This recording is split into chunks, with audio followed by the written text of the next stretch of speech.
Estamos na Clínica Vascular aqui em Brasília com o Dr. Luiz Fernando, que é angiologista e especialista em cirurgia vascular. Dr. Luiz Fernando, explica um pouquinho o que é a doença arterial periférica. A doença arterial obstrutiva periférica, o termo mais usado, é causado por dificuldade na chegada ou obstrução do fluxo sanguíneo. Um fluxo que é rico em oxigênio, é rico em nutrientes para os tecidos mais periféricos. A aterosclerose é uma doença sistêmica, uma doença causada pelo acúmulo de gordura formando placas, processo inflamatório dentro dessas artérias. É uma doença que pode ocasionar problemas cerebrais, como acidentes vasculares cerebrais, problemas coronários, como angina, infartos do miocárdio e, no nosso caso em questão, problemas periféricos do sistema aorto-ilíaco e artérias de membros inferiores, que é o tema que nós vamos abordar hoje aqui. E o que causa esses sintomas?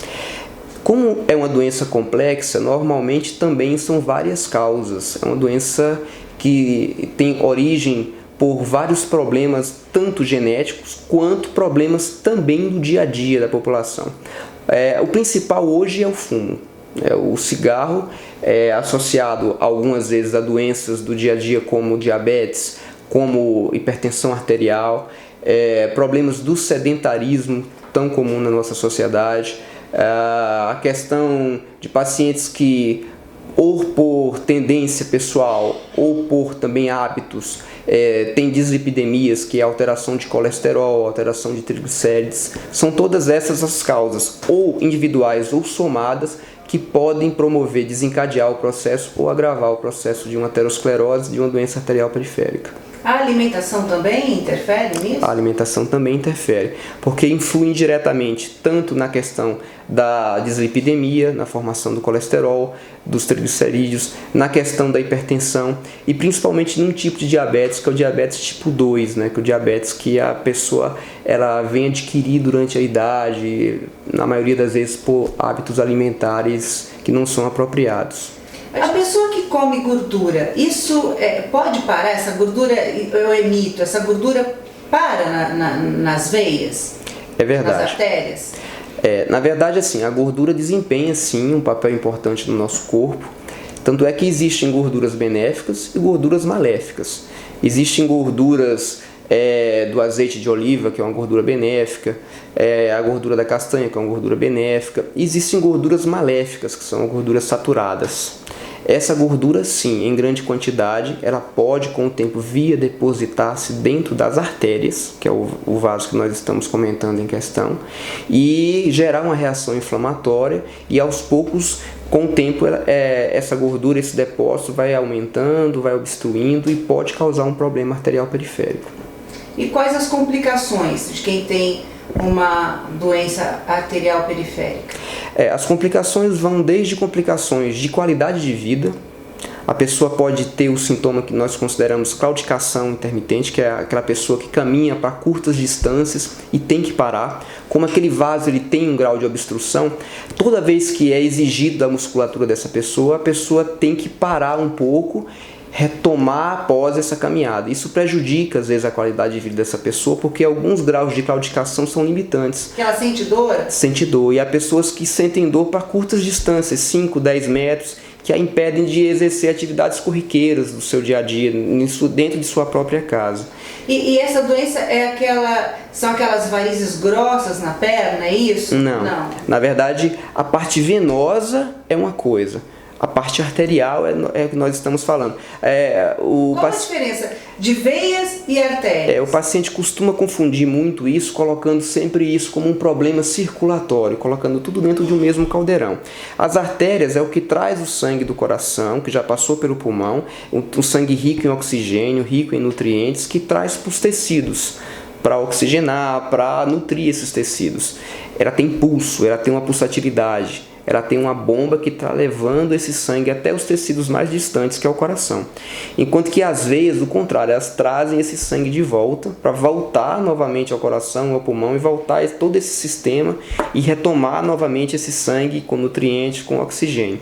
Então, o tópico que nós estamos tratando hoje é a parte da chegada, é justamente o sistema arterial é o que traz esse sangue, são os ductos que trazem esse sangue rico nesses nutrientes para os vasos mais distantes. Se houver em algum ponto, algum grau de obstrução ou vários graus de obstrução, pode fazer com que esse sangue não chegue adequadamente ao seu objetivo final, gerando vários sintomas e várias complicações. As mais simples são essas, às vezes uma claudicação mais limitante, pode envolver problemas laborais, o paciente pode estar comprometendo o seu dia a dia, o seu trabalho, por estar limitado por essa doença, problemas de impotência e problemas até mais graves, como necrose de extremidades, até perda de membros, e muitas vezes essa necrose pode evoluir para um problema maior sistêmico, uma infecção, a sepsis, até a morte do paciente.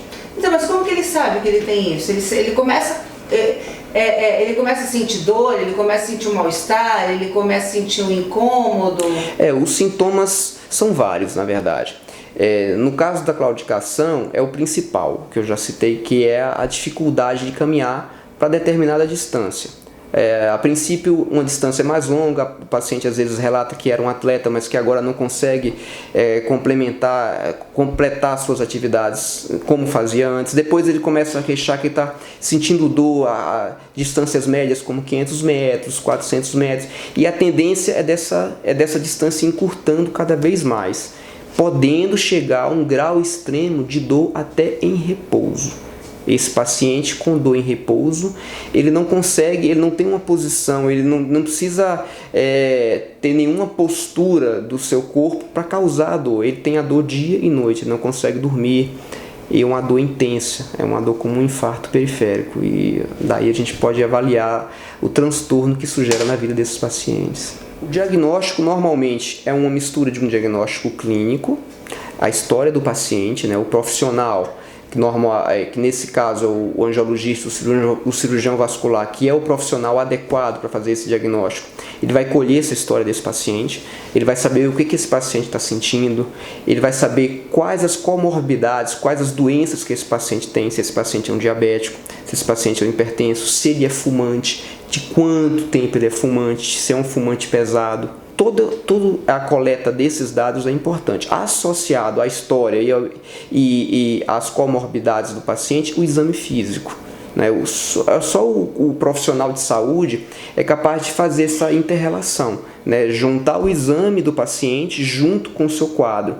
O exame físico, o paciente vai relatar e vai apontar, olha, eu sinto dor na panturrilha normalmente, que é a musculatura mais sofrida nesses casos.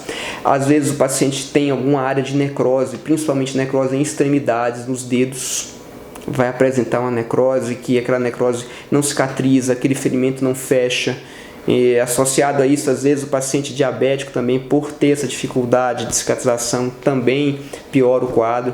O diagnóstico básico, além dos sintomas e do exame, é feito por exames também de imagem, como um ultrassom, o ecocolor Doppler arterial e a arteriografia, que é o padrão ouro, né, que é um cateterismo, um exame arteriográfico no qual joga-se contraste no sistema, nos vasos desse paciente, para avaliar os pontos de obstrução, o grau dessas obstruções e se há indicação ou não de fazer algum tipo de correção de acordo com a gravidade, com a intensidade dessa doença. Aqui na Vascular vocês têm uma equipe de 10 médicos e tem esse corpo clínico maravilhoso e também excelentes equipamentos. Vocês têm condições de fazer esse diagnóstico? Sim, nós temos, e é o dia a dia nosso aqui da cirurgia vascular. São pacientes que nos procuram com dúvidas a respeito desse tipo de sintoma também. Muitas vezes não são correlatos com a nossa especialidade, porque às vezes os sintomas se interpõem. Você não quer dizer que por você ter uma dor na perna você tenha algum sinal de insuficiência arterial periférica que pode evoluir para uma trombose, mas muitas vezes você pode fazer esse diagnóstico mais precoce, que seria o melhor dos mundos, quando você faz esse diagnóstico no princípio, que na grande maioria das vezes o tratamento é medicamentoso, o tratamento é o acompanhamento, e evita que esse paciente evolua para procedimentos mais invasivos, né, tanto endovasculares como cirurgias abertas, revascularizações, bypass. Então, você que está aí assistindo a nossa entrevista com o Dr. Luiz Fernando, se você tiver alguma dúvida, entre no site da Vascular Clínica ou nos procure também através das redes sociais, no Facebook, e tire as suas dúvidas com o Dr. Luiz Fernando ou qualquer outro médico do corpo clínico da Vascular Clínica. Obrigada, doutor Luiz Fernando, pelos esclarecimentos. Muito obrigado. Porque eu também não sabia qual que era a diferença de artéria e veia. Obrigada pelas explicações. Obrigado.